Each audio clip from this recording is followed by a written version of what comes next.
am Michael Myers today, and happy Halloween, or happy day before Halloween. Unless you're watching this on Halloween, then happy Halloween. I told you guys I would wear my Halloween costumes in 2 different videos because I'm being 2 different things. And I was originally supposed to be Captain Underpants, but that failed because the underwear was very see-through, and I'm not that scandalous. So now we are Michael Myers. I have a knife, don't have a mask. But I am back for a Halloween special edition video. That was the dumbest thing I've ever said. But I found some true Halloween horror stories and I'm really excited to read them to you, so we're gonna hop right in. This says 11 true and truly horrific Halloween horror stories. That's like literally what I just said, but like that's the title of the thing. Whatever. Hey, this is Future Courtney here. Trigger warning for a lot of these stories. There's a lot of death involved, whether that be by murder or so just be careful when you're watching this video. I don't know if I'm gonna read the title to some of these because the title kind of gives it away what happens in the story, but these are also pretty short, so I also feel like it doesn't matter. I'm gonna get started. This first one says, in 1974, 8-year-old Timothy O'Brien died on Halloween evening after eating candy laced with cyanide. But the story has an even more horrific twist. It turned out the candy was poisoned by Timmy's father, Ronald, who was in financial trouble and had taken out insurance policies on his children. In addition to Timmy, Ronald O'Brien gave poison candy to 4 other children, including his daughter, Elizabeth. Thankfully, none of them ate it. O'Brien was executed by lethal injection in 1984. Trigger warning for this next one for suicide. In 2005, a 42-year-old woman in Delaware committed suicide by hanging herself from a tree across the street from a residential area. Though the body was easily visible to passerbys and passing vehicles, no one called the police for hours. Why? They assumed the woman swaying in the wind was a Halloween decoration. This one is like, I say everything is my biggest fear, but you'll understand what I mean when I read this next one. A Halloween party in San Antonio, Texas was in full force last year when a man dressed up as Freddy Krueger showed up uninvited.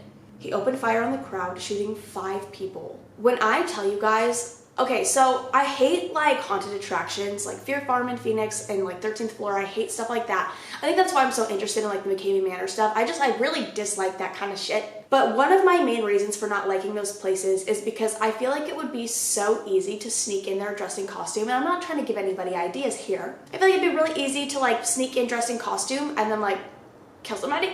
I don't know, or like really severely hurt somebody or do something really bad to somebody. I don't know. It's like my biggest fear. Maybe it's like unrealistic. Maybe they're like more secure than that, but I just like, that's where my brain goes and I'm like, I don't want to go. This next one says, one night in Long Island, just before Halloween 2014, a decapitated body laid in the street 5 feet away from a severed head. To many passerby, the horrific sight appeared to be a Halloween prank, but the truth was far more disturbing. 35-year-old Derek Ward had used a kitchen knife to kill and decapitate his mother, Patricia, then carry the body and head out of their apartment. After leaving the body and head in the street, Ward jumped in front of a commuter train, killing himself. These are, I'm gonna have to put another trigger warning at the beginning. Moving on, in 1963, many Hoosiers, which I don't know what that means, Hoosiers, decided to spend Halloween night at the Indiana State Fairgrounds Coliseum watching a Holiday on Ice skating exhibition. I can't tell. Unbeknownst to them, a rusty tank in the concession area began to leak gas. The room, which lacked ventilation, quickly filled with gas. As the skaters performed the grand finale, the gas reached an electric popcorn maker, triggering a huge explosion. 74 people were killed and nearly 400 were injured. 25 years ago, 16-year-old Japanese exchange student Yoshihiro Hattori dressed up as John Travolta's character from Saturday Night Fever, then headed out to a Halloween party in Baton Rouge, Louisiana. Tragically, he was mistakenly dropped off at the wrong house, and the homeowner, panicked by this unexpected visitor, shot and killed Hattori. The homeowner was later acquitted of any wrongdoing. I understand that. You thought it was a trespasser, but like at the same time, like, come on, it's Halloween. Hattori's mother, Miyako, commented on the 20th anniversary of her son's death. I've been observing American society for the past 20 years. The ongoing situation there has been incomprehensible to Japanese. I want to encourage more ways to adopt gun control. I am with you, sister. This next one is like another one that I'm like, oh, what on earth? Okay, in Scream, killers wearing ghost face masks callously murdered the people in their town. Chillingly, on Halloween night 2013, someone wearing the same ghost face mask shot and killed 19-year-old Anthony Seabury before disappearing into the New York night. And so I'm assuming, by the way they worded that, they were never found. In 1945, teenagers in Toronto spent Halloween night rioting and building large bonfires that they stocked with gasoline. When police descended upon the scene, the teenagers fought back, throwing rocks and blocking the fire department from putting out the fires. Soon, police arrested 14 of the rioters, but instead of calming things, this led to a mob of thousands of teenagers gathering in protest. The teenagers were only dispersed after being doused with water cannons and tear gas. The impetus for the uprising is unknown. I don't know what impetus means. I also don't know if I said that word right. I think it means like the reasoning for the uprising is unknown, but I don't know.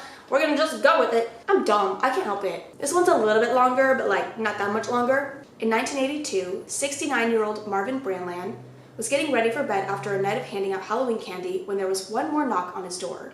Branland opened the door to find someone wearing a pillowcase over their head and holes cut out for eyes. The figure said, "Trick or treat, give me your money, or I'll shoot." He then pulled out a gun and ordered Branland into his basement where Branland kept a safe. Branland, figuring this was a prank since only family members knew about the safe, grabbed for the gun. The person in the pillowcase fired, hitting Branland in the throat, killing him. The killer fled, leaving the pillowcase at the scene. In 2010, the pillowcase was tested for DNA, but there wasn't enough DNA on it to make a match. And there's two more. In 1990, Chicago area teenager Brian Jewell's job was to give Hayride customers a scare by pretending to hang from the gallows. I don't like where this is going. Jewell had pulled off the stunt just fine earlier in the day, but that night, something went terribly wrong. When the hayride approached Jewell, who was hanging from the gallows, with his feet touching the ground, the tractor began to worry. The driver's worries only grew when Jewell failed to deliver his usual speech. According to the prosecutor, there were no signs of foul play. And lastly, on Halloween 1984, 8-year-old Brian Massey should have been enjoying a night of trick-or-treating with his sisters, Tiffany 11 and Tamara 10. Instead, he was subjected to a real-life horror film when his new stepfather, 26-year-old David Andrews, stabbed his mother to death before chasing his sisters down the hall and murdering them as well. Andrews then came into Massey's room, covered in blood, and kidnapped the boy. 2 days later, police found Massey alive after apprehending Andrews, who had tried, and failed, to kill himself. Disturbingly, Andrews struck a plea deal in exchange for a reduction of charges. He is eligible to be paroled next month, which the now 41-year-old Massey opposes, obviously. That is all I have for now. I hope you guys enjoyed. I will have that article linked down below. It was just BuzzFeed. It's pretty easy to find. But those are like, okay, so I read some of them, but I didn't realize all of them were gonna be so dark. But I guess, I mean, that's what I was kind of looking for. Scary shit on Halloween. So that's exactly what I wanted, and that's exactly what we got. I just want to say really quickly before I end off the video, Halloween is tomorrow, so if you're watching this the day before, or maybe even the day of before you go out, I want to say please be careful. Whether you're going out drinking, or maybe you're going out trick-or-treating. I don't know why you would be watching this video if you were going trick-or-treating. I just talked a lot about death, so like, let's hope that you're not young enough to be go trick-or-treating. Let's hope that, whatever. But if you're going trick-or-treating or going to a party or going out or doing anything, please be careful, please be safe. Don't drink and drive. I'm actually in Dallas when you're watching this video. I'm in Dallas for Halloween. I'm super excited. I went to Dallas semi-recently. I was about to say I haven't been to Dallas in a while, but that's a lie. I am currently in Dallas. I'm having a great time, and yeah, I have a little bit of rambling to do at the end of this video, so I'm just gonna end it off. But I love you guys. I will see you in the next one. Bye! I have something I want to tell you guys, but I want to tell you sooner, because this video won't go out till near Halloween, like I said, but I'm filming this like super ahead of time. But I'm going to see Harry Styles, and I'm so excited because I've talked about this maybe a little bit on my channel, but I've like been weird with concerts for a really long time. I went to a concert maybe like 6 months ago with my sister, and it was really fun. Like, I had so much fun, but for some reason I just have this like weird anxiety around concerts and like big groups of people and crowds and stuff like that. I just feel like there's just so much that could happen. And I don't mean to like put my fear onto other people. I'm just like expressing how I feel, I guess. But I am like kind of a little scared of concerts, and I'm a little bit nervous to go, but I'm really excited because I love Harry Styles, and I've loved him since One Direction, obviously. I'm like a huge One Direction fan, a huge Harry fan, and this is something that like I've always been like, I really want to do this, but I don't think I can. And now I'm doing it, and I'm so excited. And so as soon as I get back from Dallas, I head to LA. So my videos might be, this is actually probably a good time to say this. I might not have as many videos like the weekend after Halloween. Like, I might not be able to upload 2 videos just because I have like 3 days where I'm at home, and then I leave for LA. So I'm gonna try to get videos done ahead of time like I'm doing now. But I don't know what my channel will look like for the next week or so. I'm not sure if I'll be able to get videos. Maybe I'll take a week off just for fun. I feel like I've done really well. Maybe I'll take a week off. I don't know. Gotta decide when it gets closer, because it's not close right now. But I'm super excited to see Harry. I don't know what I'm gonna wear.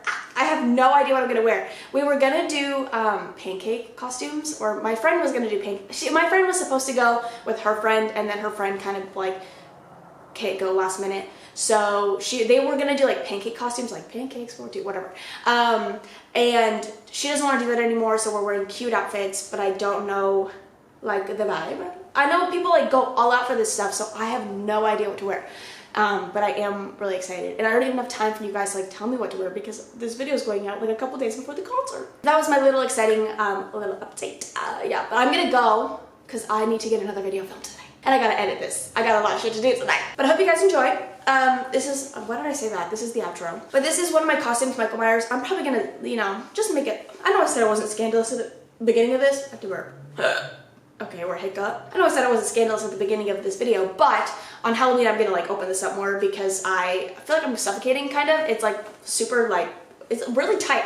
I got a small because I was like, typically a small. I should have gotten a medium because I like things to like fit me bigger so I don't feel so like, you know? So I'm gonna open this up a little bit on Halloween. I just like wanted you guys to be able to tell what I was, which I don't even know if you could because my hair was kind of covering it the whole time, but I did say I was Michael Myers at the beginning, so whatever. But it's like Dickies. Got this on Amazon for like 50 bucks, which is kind of a lot for a Halloween costume because I like to thrift costumes, but whatever. I just like was like I'm not gonna be able to find anything like this. I didn't think. But yeah. Oh my gosh, I'm also maybe I'll talk. No, I'm gonna talk about this in a more newer video, not newer video, an older video.